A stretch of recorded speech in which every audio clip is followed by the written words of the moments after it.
తరువాత ఆ వాగు ఎండిపోద్ది, ఇక తాగటానికి నీళ్లుంటాం.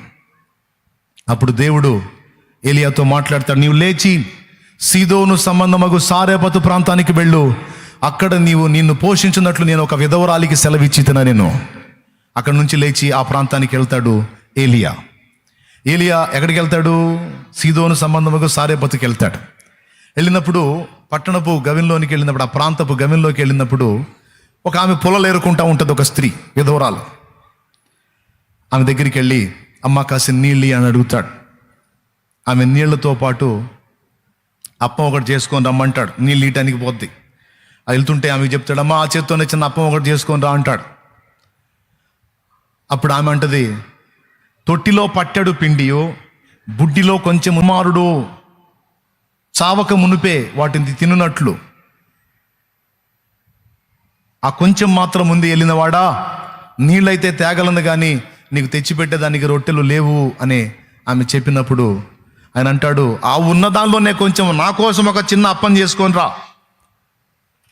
ఆ తర్వాత చెప్తాడు, ఆమె దానికి సిద్ధపడినప్పుడు ఏలియా మాట్లాడతాడు, కరువు కాలం తీరినంత వరకు నీ తొట్టిలో పిండి తరగదు, నీ బుడ్డిలో నూనె కూడా తరగదు పో అని చెప్పినప్పుడు ఆమె విశ్వసించినది అయిపోతుంది.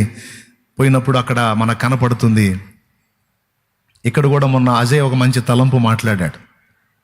బుధవారం రోజు అజయ్ మాట్లాడుతూ, ఇప్పుడు కొంతమంది నా పిల్లలకు ఆహారము లేదు కాబట్టి నేను పాపం చేస్తున్నాను, నా కుటుంబానికి ఫీడింగ్ లేదు కాబట్టి నేను పోషణ కోసం ఇలాగ తలొంచాను, ఉంపుడు గత్తెగా మారాను అని కొంతమంది చెప్తా ఉంటారు. దానికి ఇక్కడ ఒక మంచి తలంపు ఉంది. సారెపతు విధవరాలు, ఆమెకు ఒక కుమారుడు, భర్త లేనిది. కానీ ఆమె తీర్మానం ఏంటో తెలుసా? ఆ ఉన్న పట్టెడు పిండి కూడా అయిపోయిందాకా తప్పు చేయొద్దు. ఆ తర్వాత ఒకవేళ లేకపోతే చచ్చిపోదాం, అంతేగాని తప్పుకి తలంచొద్దు. దేవుడు పెడితే తిని బతుకుతాం, లేకపోతే నేను నా బిడ్డ చస్తాం. చేయగలిగింది ఏముంది? అయితే ఆఖరి ముద్ద కూడా అయిపోయిందాకా తప్పుకు తల వంచొద్దు. దేవుని కోసం ఎదురు చూద్దాం, దేవుని కోసం కనిపెడదాం, దేవుని కోసం కాచుకుందాం అనే మాట అద్భుతమైన మాట. హల్లెలూయా, హల్లెలూయా.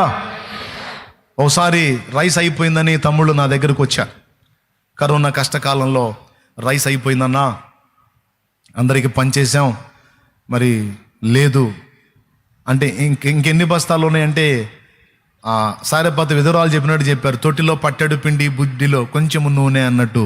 కొంచెమే ఉందన్నా, ఇంకా ఒక రౌండ్కి వస్తుందేమో పంచడానికి. ఇంకా అది కూడా అయిపోతే ఇంకేం లేదన్న, మొత్తం ఖాళీ అన్నాడు. నేను అన్నాను, ఆఖరి బస్తా వరకు పంచండి, ఆఖరి బస్తా వరకు, ఆఖరి దానితో కూడా పంచేసేయండి, దేవుని కార్యం కోసం చూద్దాం. ఆఖరి నిమిషంలో నేను అద్భుతం చేసేవాడు మన దేవుడు అని చెప్పాను. హల్లెలూయా, హల్లెలూయా, హల్లెలూయా.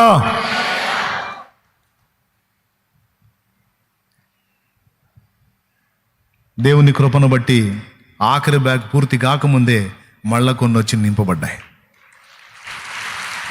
దేవుడు ఆయన కార్యాన్ని చేస్తున్నాడు. ఎందుకంటే ఇంతమంది బిడ్డలకి ఆహారం పెట్టాలి. వారానికి ముమ్మారు, బుధవారం ఆహారం ఉండాలి, శుక్రవారం ఆహారం ఉండాలి, ఆదివారం ఆహారం ఉండాలి, శనివారం నైట్ ఆహారం ఉండాలి. ఎందుకంటే దూర దూర ప్రాంతాల వాళ్ళు శనివారమే వచ్చేస్తారు, వాళ్ళందరికీ పెట్టాలి. డైలీ ఫుడ్ ఉండాలి, నిత్య ఆహార వస్తువులు ఉండాల్సిందే. కానీ దేవుని కార్యాలు అయితే నా తీర్మానం, ఆఖరిది కూడా అయిపోయేంత వరకు ఇద్దాం, పంచుదాం, వండుదాం, చేద్దాం. అది కూడా అయిపోతే అప్పుడు చూద్దాం. అయిపోయింది అనిపించేవాడు కాదు ఆయన. అయిపోయింది ఇక లేదనిపించేవాడు కాదు. అయిపోయింది అనగానే ఇంకా కొన్ని ఉంచి ఆ కొన్నిటికి మరికొన్ని జోడించగల సమర్థుడు. దేవుని కృపను బట్టి అప్పటి నుంచి ఇప్పటిదాకా లాకేతం ఇస్తే లే, దాకొమ్మిస్తే దు అనే పదం లేకుండా ఆహారాన్ని సమృద్ధిగా ఆయన ఏర్పాటు చేశాడు. ఆయన కృప, మీ అందరి ప్రయాస, ప్రార్థన, మీ అందరి తోడ్పాటు. మీరు కూడా బాధ్యతను ఎరిగారు, గుర్తెరిగారు. నేను రెగ్యులర్గా వెళ్ళి తిని దేవుని సన్నిధిలో తిని రావటమే కాదు, నేను కూడా ఒక బస్తా తీసుకెళ్ళి అక్కడ వెయ్యాలి అనే ఇంకితం మీకు తెలుసు. కాబట్టి మీరు కూడా తోడ్పాటు అందిస్తుండగా దేవుని కృపను బట్టి అది అలా కొనసాగుతూ ఉంది. అట్లాగున నేను తప్పు జీవితానికి తలంచొద్దు. పిల్లలకి లేదు, పెద్దలకి లేదు అని నేను వేరే వృత్తిలోనికి, వేరే పాపానికి, ఉంపుడు గతిగా ఉండటానికి, ఎవడో ఉంచుకోవడానికి తలంచడం అనేది నేను చెయ్యను. ఆఖరి ముద్ద కూడా అయిపోయిన దాకా దేవుని కోసం ఎదురు చూస్తా. నా దేవుడు పెడితే తింటా, లేకపోతే పస్తుంటా, చూపిస్తే ఏదైనా పని చేస్తా.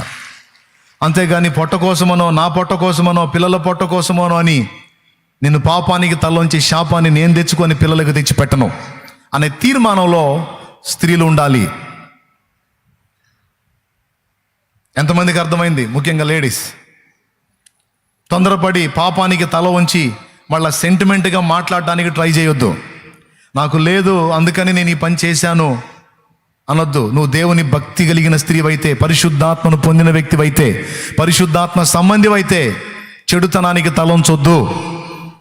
చెడుతనానికి తలంచి దానికి ఏదో వంకలు సాకులు వెతకొద్దు. ఇతరులు జాలిపడే మాటలు మాట్లాడొద్దు. నువ్వు ఎన్ని కష్టాల్లో ఉండి పాపం చేసినా పాపం ఎప్పుడు శాపాన్ని తెచ్చిద్ది కానీ దీవెనను తేదు. మళ్ళీ చెప్తున్నా, పాపం ఎప్పుడు శాపాన్ని తెచ్చిద్ది కానీ ఆశీర్వాదాన్ని తేదు. అది మంచిది కాదు. సారెపత్తులో ఉన్నటువంటి ఆ స్త్రీ తొట్టిలో పట్టెడు పిండి అంది. అంటే ఆ ఒక్క పట్టెడు పిండి ఆ ఒక్క పూటకే, మరో పూటకి లేదు. అందుకని వేరే దారులు వెతకలేదు. ఆ పూటకు ఉన్నంత వరకు తిందాం, లేకపోతే దేవుడు పస్తుంచి అలా మాడి చావమని ఆజ్ఞాపిస్తే అలానే చచ్చిపోద్దాం. అంతేగాని తప్పుకి, పాపానికి, వ్యభిచారాలకి, ఇతరాత్ర వాటికి తలొంచొద్దు అని నిర్ణయించుకొని నీతిగా నిలబడింది. అక్కడికే పంపబడ్డాడు ఏలియా. చూసారా, ఆమె నిరీక్షణ ఒట్టిగా పోలా, ఆమె విశ్వాసం ఆమెను సిగ్గుపరచలా. దేవుడు నాకు తప్పనిసరిగా సహాయం చేస్తాడు అన్న ఆమె నిరీక్షణ ఆమెను సిగ్గుపరచలా. ఆఖరిగా ఆ పట్టెడు పిండి అయిపోక మునిపే తన దాసుని పంపించాడు దేవుడు.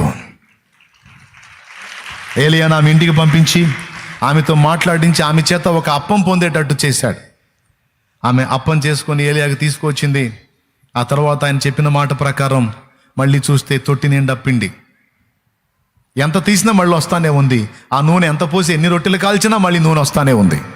ఈ విధంగా కరువు కాలం తీరునంత వరకు ఆమె పోషింపబడింది. ఆమె కుమారుడు పోషింపబడ్డాడు. ఆశ్చర్యం ఏంటంటే ఏలియా ప్రవక్త, ఆమెకు తెలుసు. ప్రవక్తలని ఎవరిని యెజబెలు బతకనీయట్లేదన్న సంగతి ఆమెకు తెలుసు. ఏలియాకి ఒట్టి అప్పం తీసుకొచ్చి పెట్టడం మాత్రమే కదా ఆమె చేసింది. తన ఇంట దైవజనుడికి స్థానాన్ని ఇచ్చింది, దైవజనునికి ఆశ్రయాన్ని కల్పించింది. ఒకవేళ ఆమె ఇంట ఏలియా ఉన్నాడన్న సంగతి యెజబెలుకు తెలిసిందనుకో, అహబుకు కానీ యెజబెలుకు కానీ తెలిసిందనుకో, ఏలియాని లేపుతారు. ఏలియాతో పాటు సారెపత్తు విధవరాలు ఇంటిని కూడా లేపుతారు. ఆయనను దాచిపెట్టి ఆయనకు కావలసినటువంటి సపరిచర్యలు చేయడానికి ఆ తల్లి ఇష్టపడింది. తన కుమారుడు తల్లి. నీకు తెలుసా, ఆమెకు జస్ట్ కరువు కాలం తీరిపోయేంత వరకు పిండి నూనె ఇవ్వటం మాత్రమే కాదు, కొంతకాలం గడిచిన తర్వాత ఆమె కుమారుడు చనిపోయినప్పుడు ఆ చచ్చిపోయిన వాడిని కూడా తిరిగి బ్రతికించి ఏలియా ఆమెకు అప్పగిస్తాడు. దైవజనులను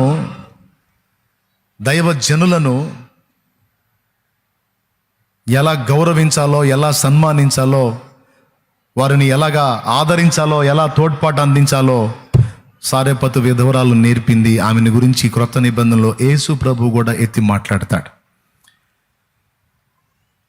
సీదోను సంబంధమైన ప్రాంతాల్లో, ఇశ్రాయేల్లో కానీ యూదాలో కానీ చాలామంది విధవరాలు ఉన్నారు. కానీ ఏలియా సారెపత్తులో ఉన్న ఆ విధవరాలు యొద్దకే తప్ప మరి ఎవరి దగ్గరకు పంపబడలేదు అని ప్రభు మాట్లాడాడు క్రొత్త నిబంధనలో. ఇక్కడ మీరు గమనించాలి ఏంటంటే, దైవజనులను తొందరపడి తృణీకరించటం, తేలిగ్గా మాట్లాడటం, అపహాస్యం చేయటం, హేళనగా చూడటం అనే ప్రక్రియ మంచిది కాదు. నీకేదో కాస్తో కూస్తో అవగాహన ఉంటే ఉండొచ్చు, ఉన్నంత మాత్రం అవతల వాళ్ళని తేలిగ్గా నువ్వు మాట్లాడకూడదు.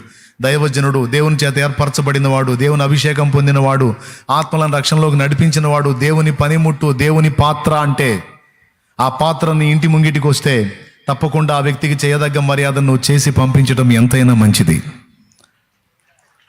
అది నీ దీవెనకి కారణమవుతుంది.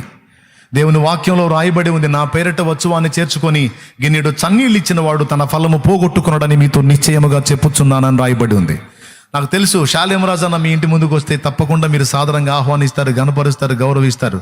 కానీ షాలేం అన్న దగ్గర నుండి ఎవరన్నా మీ ఇంటికి వస్తే నిజంగా నాకు ఇచ్చినంత రెస్పెక్ట్ మీరు వారికి ఇస్తారా? నిజంగా ఇవ్వగలిగితే అది ఎంతో గొప్ప మనస్సు, అది ఎంతో ఆశీర్వాదకరమైన మనస్సు. దేవుడు ఏర్పరచుకున్న పాత్రలను తృణీకరించొద్దు, తక్కువ అంచనా వేయొద్దు. ఎందుకంటే వారి నుండి దేవుడు ఇవ్వాల్సినటువంటి ఆశీర్వాదాలు తప్పకుండా మన కుటుంబాలకి, మన బిడ్డ పాపలకు వచ్చేటట్టు దేవుడు చేస్తాడు. ప్రవక్తను చేర్చుకున్న వాడు ప్రవక్త ఫలమును పొందును. అపోస్తలుని చేర్చుకున్నవాడు అపోస్తలుడి ఫలము పొందును. కాబట్టి ఫలము ఖచ్చితం. దేవుని పిల్లల్ని, దేవుని పాత్రల్ని తండ్రి సన్నిధి పరిచర్య నుంచి ఎవరు పంపబడిన మీ ఇళ్ళ దగ్గరికి వారిని సాధారణంగా ఆహ్వానించి మీరు చేయదగ్గ ఉపచారం చేసి వారి ద్వారా ప్రార్థన సహాయం పొందండి. వారిని ముందు మీ ఇంట అడుగు పెట్టనివ్వండి. చిన్నగా ఒక్కొక్క ప్రాంతానికి మన వాళ్ళు దర్శిస్తూ ఉన్నారు కొంతకాలంగా. అలా ఆ దర్శించే ప్రక్రియలో మీ దగ్గర కూడా వచ్చే ఛాన్స్ ఉంది, మీ ప్రాంతాలకు వచ్చే ఛాన్స్ ఉంది. సో మీరు ఇంకా అవసరమైతే మళ్ళీ ఒకసారి గుర్తు చేయొచ్చు. శ్యామన్నకి ఫోన్ చేసి, అన్న మా ప్రాంతాలకు కూడా అక్క వాళ్ళని, అన్న వాళ్ళని రమ్మని చెప్పండి అని మీరు ఆహ్వానించవచ్చు. తప్పకుండా మీ ప్రాంతంలో కూడా వాళ్ళు క్రమంగా ఈ వరుసలోనే దర్శించే అవకాశం ఉంది. అప్పటి నుంచి ఇప్పటిదాకా కొన్ని ప్రాంతాలను దర్శిస్తూ ఉన్నారు బిడ్డలు. మరి ఒక ప్రాంతం, 2 ప్రాంతాలు కాదు, చాలా ప్రాంతాలు ఉన్నాయి. అవన్నీ తిరిగి రావాలి మీ దగ్గరికి.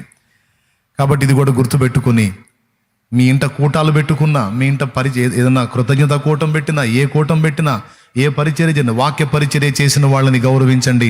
వాళ్ళకు చేయదగ్గ మర్యాద, సన్మానం వాళ్ళు. అలాగే మిమ్మల్ని దర్శించి మీ ఇంట ప్రార్థన చేయడానికి వచ్చినటువంటి మన బిడ్డల్ని ఆదరించండి. వారికి చేయదగ్గ మర్యాద వారికి చేయండి. వారిని చేర్చుకోండి. మీ కలిగిన దానిలో ఆతిథ్యం చేయండి. వారి ప్రార్థన సహాయం పొందండి. వారు చెప్పే మాటలని మీరు బలంగా తీసుకోండి. వారి చేత ప్రార్థన సహాయం ఖచ్చితంగా మీరు అడిగి ప్రార్థన చేయించుకోండి.